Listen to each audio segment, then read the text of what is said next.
मला असं वाटतं की आता साखळी उपोषणाची आवश्यकता नाही।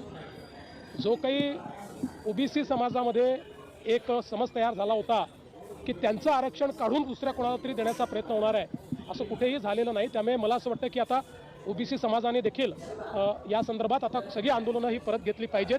आणि मी त्यांनाही आश्वस्त करतो की जोपर्यंत हे सरकार आहे तोपर्यंत दोन समाजांना एकमेकासमोर आणणं, त्यांच्यात तिढा निर्माण करणं, एकाचं दुसऱ्याला दुसऱ्याचं तिसऱ्याला करणं हे आम्ही कधीच करणार नाही। आमच्याकरता महाराष्ट्राची सामाजिक वीण, महाराष्ट्राचं सोशल फॅब्रिक हे अत्यंत महत्त्वाचं आहे। या निमित्ताने मी खरं म्हणजे माझे जे सहकारी आहेत दोन्ही उपमुख्यमंत्री माननीय श्री एकनाथराव शिंदेजी आणि माननीय श्री अजित पवारजी यांचेही आभार मानतो। कारण ज्यावेळेस आम्ही या संदर्भात निर्णय घेतले त्यावेळेस त्या निर्णयामध्ये हे दोघंही पूर्णपणे माझ्या पाठीशी होते। त्यांनी पूर्ण समर्थन या संदर्भात आम्ही तिघांनी या मंत्रिमंडळ उपसमितीला दिलं होतं, त्यामुळे त्यांचे मी आभार मानतो।